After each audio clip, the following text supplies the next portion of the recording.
बिस्मिल्लाहिर्रहमानिर्रहीम। अस्सलाम वालेकुम। आज की वीडियो में हम बात करने जा रहे हैं एक पोइम के हवाले से जिसका टाइटल है द फीड, जो कि लिखी गई है अहमद नदीम कासमी की जानिब से। इसका इंग्लिश में तर्जुमा किया गया है। बेसिकली ये एक चिड़िया के हवाले से पोइम है जो जिसके बच्चे ज़्यादा हैं लेकिन उसके पास खाना कम है। तो ये असल में जो है वो सोसाइटी में जो भूख है, जो अफलास है, उस चीज़ को ज़ाहिर कर रहा है कि ये दुनिया जो है वो एटम बम बनाने में, एक दूसरे को तबाह करने में, फना करने में लगी हुई है।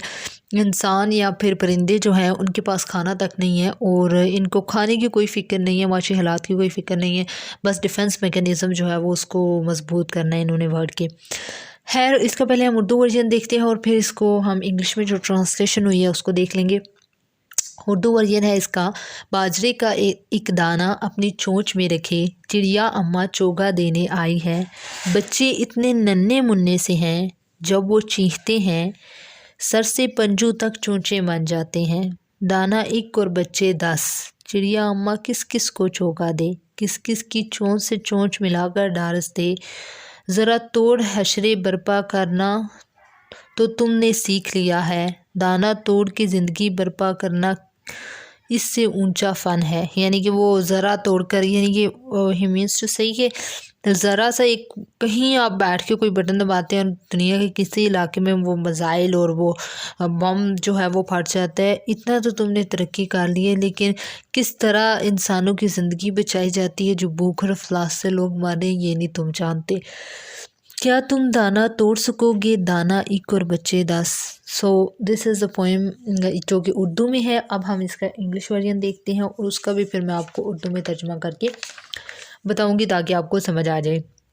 Holding a grain of millet in her beak, अपनी चोंच में बाजरे का एक दाना लिए। The mother sparrow has come to feed, जो चिड़िया अम्मा है वो खाना खिलाने आई है। The young ones are tiny and small, जो छोटे से नन्हे मुन्ने उसके बच्चे हैं चिड़िया के, वो बहुत ही छोटे हैं।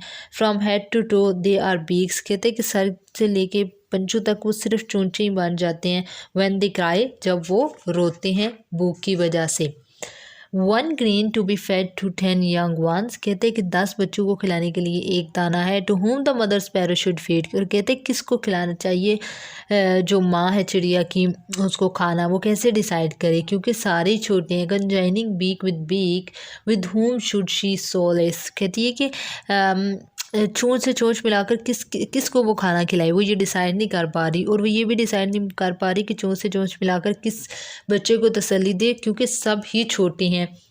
अच्छा जी। फिशरिंग the atom you have learned to weep and wail to in a loud tone, कहते हैं कि तुमने एटम तोड़कर धाड़े मारकर रोना और आहो बका करना तो सीख लिया है।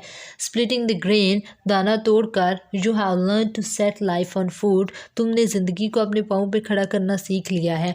Could you split the grain, क्या तुम ये दाना तोड़ सकते हो। 1 grain to be fed to 10 young ones, कि एक ये जो छोटा सा ये दाना है ये 10 बच्चों को खिलाया जा सके। कोई ऐसा तरीका है कि वो बाजरे का जो दाना है छोटा सा, जो बिल्कुल छोटा सा होता है, उसको तुम तोड़ के दे दो, और ये जो माँ है जिसके 10 बच्चे हैं चिड़िया, जो हर बच्चे को खाना खिला सके और उनको तसल्ली दे सके और उनकी भूख और उनके रोने को ख़त्म कर सके। वो कहते हैं कि असल में ये बहुत ही एक सटायर है, एक तनकीद है सोसाइटी के ऊपर या लॉ मेकर्स के ऊपर, कि जो अपना इकोनॉमिकल सेटअप के ऊपर, कि जो अपना बहुत सारा पैसा जो है वो डिफेंस वालों को दे देते हैं। ऑफ कोर्स दिफा ज़रूरी होता है किसी भी मुल्क का, जिस तरह के मुल्क के हालात हैं, हर मुल्क का कोई ना कोई दुश्मन जो है वो मौजूद है, लेकिन उससे ज़्यादा ज़रूरी जो चीज़ है, और ये सिर्फ किसी एक मुल्क को नहीं कह रहा, वो ओवरऑल सोसाइटी को कह रहे हैं कि हर सोसाइटी के अंदर इस तरह के बंदे हैं, चाहे वो खुद को बहुत ही डेवलप्ड होम वाले क्लेम करें, उनमें भी गुर्बत है।